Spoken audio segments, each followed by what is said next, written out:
अस्सलाम वालेकुम। कैसे हैं आप लोग? उम्मीद करता हूँ कि आप सब खैरियत से होंगे और जहाँ भी होंगे खुश होंगे। मेरा नाम है वहाब और मैं आपकी भेजी हुई स्टोरीज नरेट करता हूँ। अगर आपके पास भी कोई ऐसा वाक़या है जो आप मुझसे शेयर करना चाहते हैं तो नीचे दिए गए डिस्क्रिप्शन पर मेल कर दें ताकि आगे आने वाली वीडियोस का वो हिस्सा बन सके। तो बढ़ते हैं आज की स्टोरीज़ की तरफ।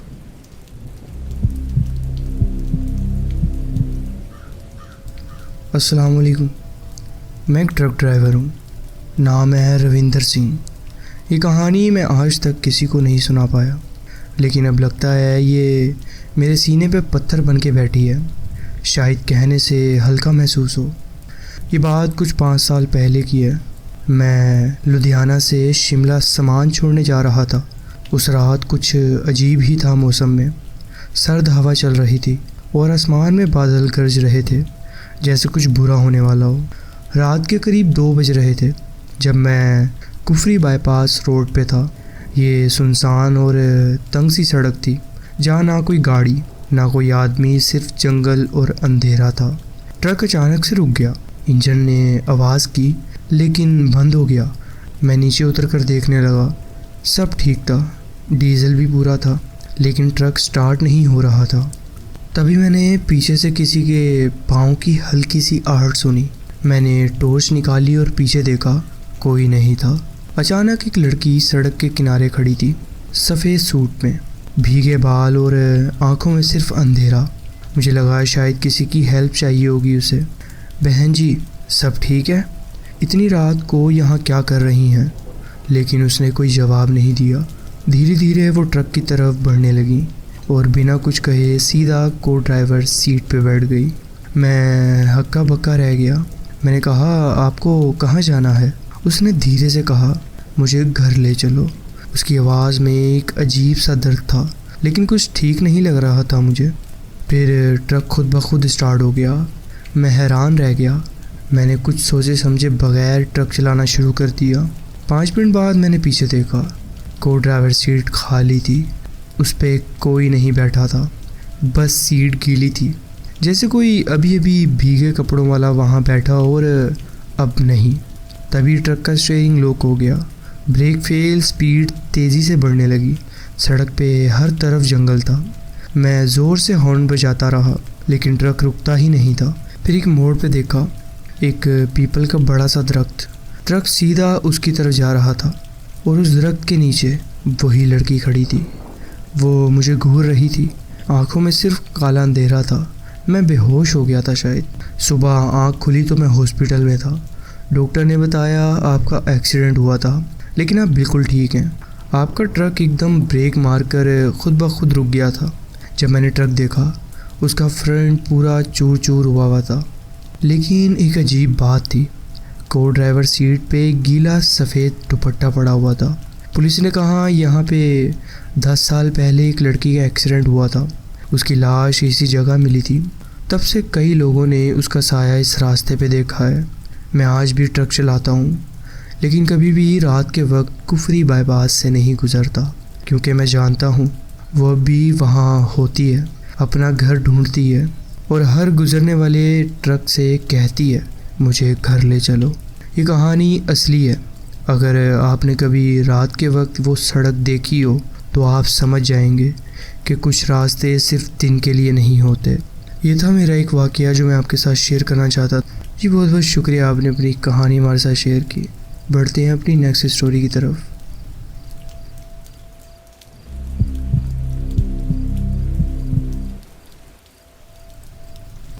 अस्सलाम वालेकुम। मैं कई सालों से ट्रक चला रहा हूँ।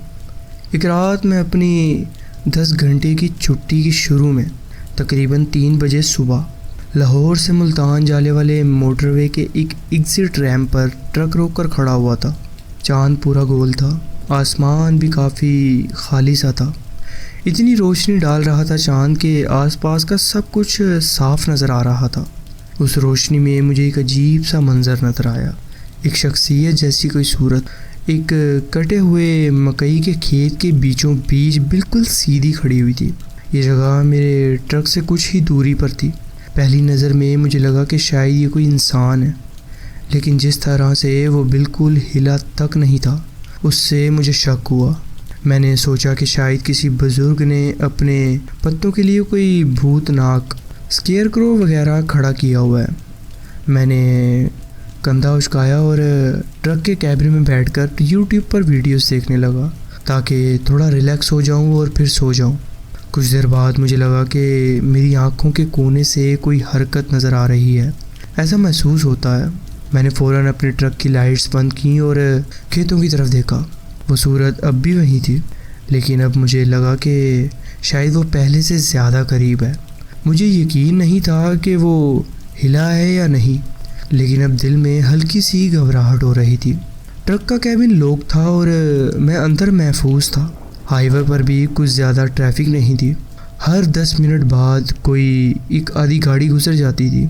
कुछ दिन बाद मुझे वाशरूम का प्रेशर महसूस हुआ। मैं बोतल में करने से बचना चाहता था, इसलिए मजबूरन ट्रक से बाहर निकलना पड़ा। जैसे ही बाहर आया, एक बार फिर खेतों की तरफ देखा। वो सूरत अब भी वहीं थी, बिल्कुल वैसी ही जैसी होनी चाहिए थी, जैसे पहले थी। सब ठीक था। मैं ट्रक के सामने से घूमकर पैसेंजर सीट की तरफ गया। वहाँ मैं टॉयलेट से फ्री हुआ। मैं खुद को डर से रोकने की कोशिश कर रहा था, लेकिन मेरे दिल में बेचैनी थी।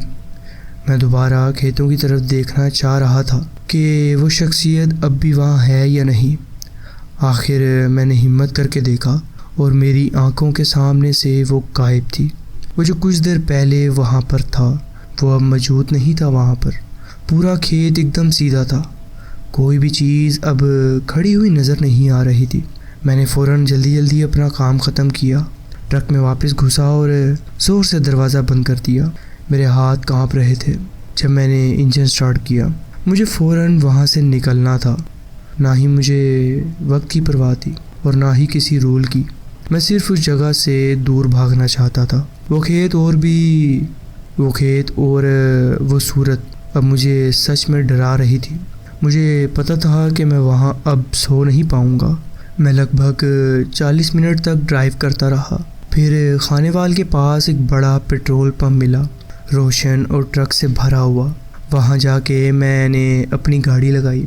उस रात के बाद से मैंने कभी किसी एग्जिट रैंप पर रुककर सोना नहीं चाहा। मुझे नहीं पता कि मैंने उस रात क्या देखा। क्या ये सिर्फ मेरे जहन का धोखा था? लेकिन अब मैं कोई रिस्क नहीं लेता। फिर भी जब सब कुछ इतना सुनसान और अंधेरे में हो, अल्लाह ही जाने क्या हो सकता था वहाँ पर। वो ये था मेरा एक वाक़या जो मैं आपके साथ शेयर करना चाहता था। जी बहुत बहुत शुक्रिया, आपने अपनी कहानी हमारे साथ शेयर की। बढ़ते हैं अपनी नेक्स्ट स्टोरी की तरफ।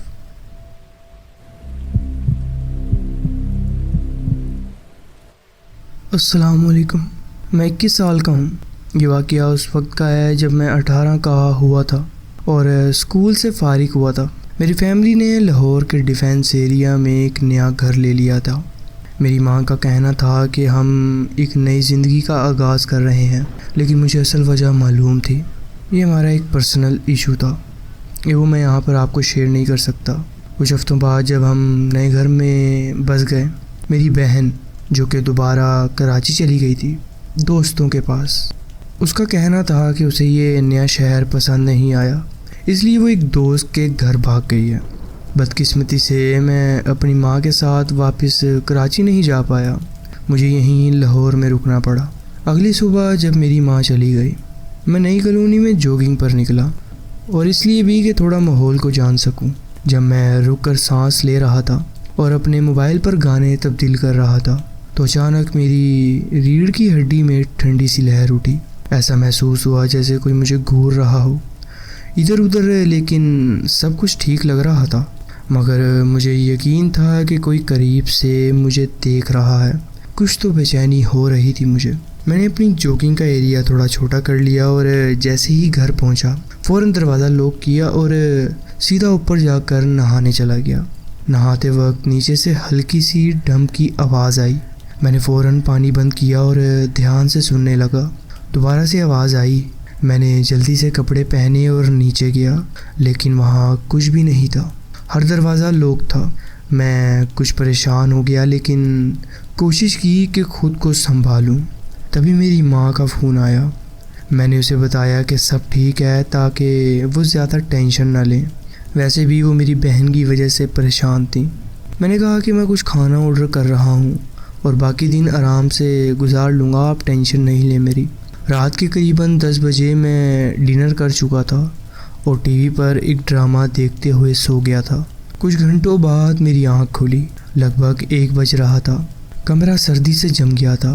तभी वो पहली वाली अजीब सी फीलिंग वापस आ गई, जैसे मैं किसी ख़तरनाक शिकारी के निशाने पर हूँ। मेरे पेट में उलझन सी महसूस होने लगी थी। कुछ बहुत गलत था। तभी मुझे एहसास हुआ कि मेरा फ़ोन गायब है। काउच पर ढूंढता लेकिन मिला नहीं मुझे मेरा फ़ोन। परेशान होकर मैंने अपने लैपटॉप पर एक वेबसाइट यूज़ की, एक ऑनलाइन सर्विस जिसमें मैं अपना फ़ोन ट्रेस कर लेता हूँ। थरथराते हाथों से मैंने अपना नंबर डाला। जैसे ही रिंगटोन बजना शुरू हुई, फ़ौरन बंद भी हो गई और फिर फ़ोन की दूसरी तरफ से भारी भारी सांस लेने की आवाज़ आने लगी। मैं जवाब भी नहीं दे सका कि अचानक से पेटियों के शीशे पर दस्तक हुई। मैंने फ़ौरन अलमारी से एक बेड का अनस्क्रूड पोस्ट निकाला और नीचे गया। जैसे ही शीशे से बाहर देखा, मेरा दिल रुक गया। एक सियासा शख्स एक अजीब सा मास्क पहने मेरा फ़ोन हाथ में पकड़े खड़ा था। मैं कुछ और देख पाता इससे पहले ही उस शख्स ने शीशा खोला।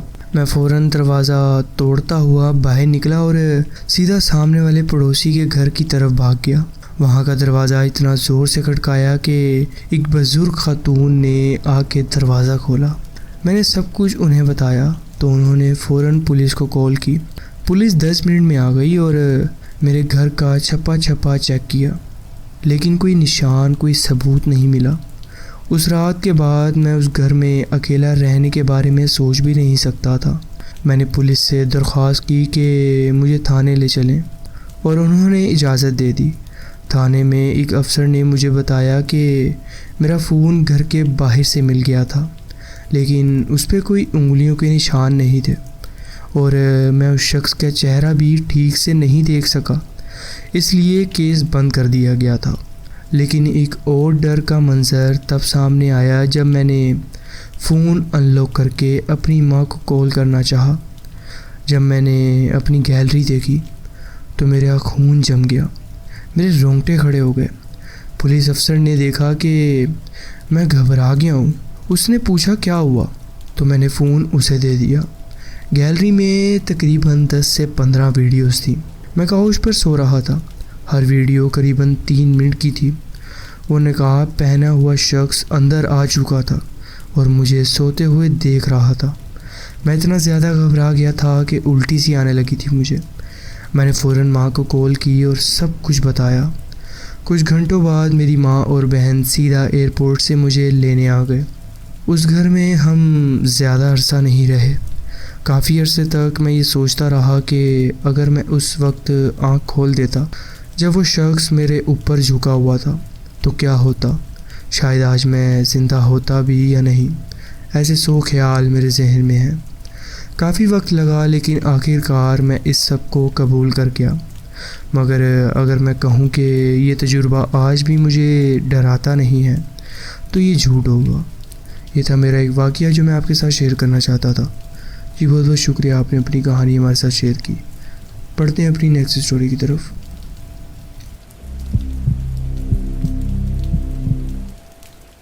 अस्सलाम वालेकुम। मैं एक प्रोग्रामर हूँ जो अक्सर चलते चलते सैर पर निकलता है और कभी कभी मेरी इन सैरों के दौरान कुछ अजीब सा होता है। मुझे समझ नहीं आता कि ये बात कहाँ शेयर करूँ, लेकिन मुझे लगता है कि मैंने हर जगह से गुज़र कर देख लिया है। हत्ता कि मैंने ज़हनी सेहत के माहिर लोगों से भी बात की है और उनका कहना था कि ये मसला किसी ज़हनी बीमारी का नहीं है। मुझे ये समझने की कोशिश है कि क्या किसी और के साथ भी ऐसा कुछ हुआ है या वो किसी ऐसे शख्स को जानता है जिसके साथ ऐसा कुछ हुआ हो। ये कम से कम किसी के पास इसका कोई वजाहत कि मेरे साथ क्या हो रहा है। मुझे असल में सुनने की ज़रूरत है ये, क्योंकि मुझे महसूस होता है कि मेरी सोच ख़त्म होती जा रही है। मसला ये है कि जब मैं अपने कुत्ते के साथ लाहौर के DHA फेज़ 5 के इलाके में सैर कर रहा होता हूँ तो कभी कभी एक अजीब सी याद आ जाती है। अजीब बात यह है कि वो याद उसी जगह और वक्त की महसूस होती है, लेकिन वो याद इतनी पुरानी महसूस होती है जैसे सदियों पहले की हो और मैं सिर्फ 33 साल का हूँ। वो यादें ना सिर्फ पुरानी लगती हैं बल्कि वो इतनी हाई डेफिनेशन में होती हैं कि उनका बयान मुश्किल है, और वो अजीब तरीके से इंटरेक्टिव भी होती हैं। अगर मैं इसकी तफरीही मिसाल दूँ तो ये दुनिया मुझे एक पुरानी PlayStation 1 गेम की तरह लगती है, ख़राब ग्राफिक्स वाली, जबकि वो यादों वाली दुनिया एकदम हकीकी, खूबसूरत और प्यार भरी लगती है। वो जगह वही होती है, लेकिन उस याद में ऐसा लगता है जैसे मैं वहाँ का हूँ घर है जैसा महसूस होता है। इतना ज़्यादा प्यार और फेमिलियर होती है कि वो खूबसूरत दिल को छू जाती है। और सबसे अजीब बात यह है कि ये यादें किसी ख़ास वाक़ये या शख्स से नहीं होती, बल्कि जगह और खुशबू से जुड़ी होती हैं। जैसे किसी गली के किनारे से गुज़रते हुए किसी फूल की खुशबू आए और अचानक वो याद वापस आ जाए। उस याद में घर का, मोहब्बत का और अपनापन का एहसास किसी और याद से ज़्यादा गहरा होता है। ऐसा लगता है जैसे मैं वापस आ गया हूँ किसी जगह और मेरा दिल कह रहा हो कि हाँ, यही मेरा असल घर है। पहले ये सिर्फ़ एक छोटी सी तस्वीर की तरह होती थी जिसमें जज्बात की लेयर्स होती थी। अब ये यादें 10 सेकंड तक चलती हैं।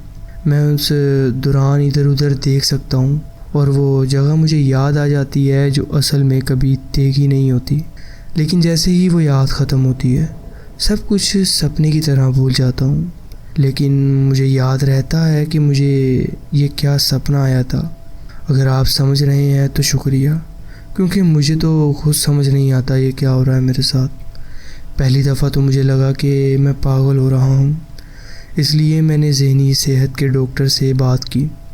उनका कहना था कि ये ज़हनी मसला नहीं लगता, बल्कि किसी बहुत गहरी तसव्वुर या इमेजिनेशन का नतीजा लगता है। लेकिन मैं जानता हूँ कि मेरी तसव्वुर की इतनी ताकत नहीं कि मैं ऐसे मंजर तसव्वुर में ला सकूँ जब तक मैं उन्हें देखूँ नहीं। ये सब कुछ मुझे सिमुलेशन थ्योरी का बहुत करीब लगता है। ऐसा लगता है कि अगर ये वाकई एक सिमुलेशन है तो इस दुनिया में कुछ ग्लिचेस हैं, कुछ बग्स हैं और ये धीरे धीरे टूट रही है। मुझे यकीन है कि अगर ये कोई ज़हनी मसला होता या पैरानॉर्मल चीज़ होती तो मैं उसे ज़्यादा बेहतर बर्दाश्त कर सकता।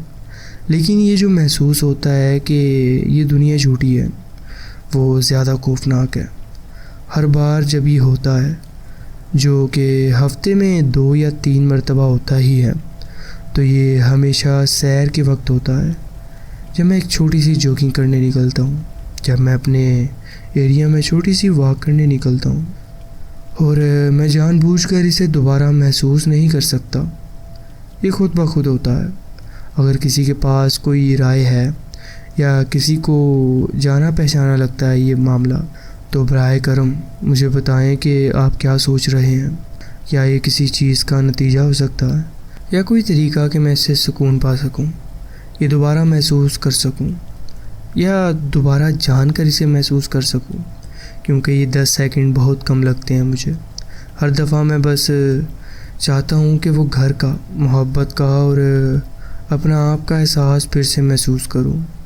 लेकिन अब मुझे खुद ही शक होने लगा है कि ये सब ठीक है या नहीं। ये था मेरा एक वाक़या जो मैं आपके साथ शेयर करना चाहता था। जी बहुत बहुत शुक्रिया, आपने अपनी कहानी मेरे साथ शेयर की।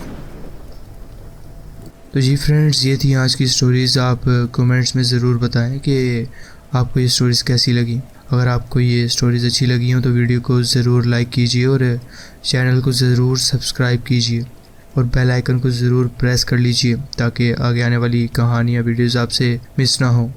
अपना ख्याल रखें और मिलते हैं नेक्स्ट वीडियो में। अल्लाह हाफिज़।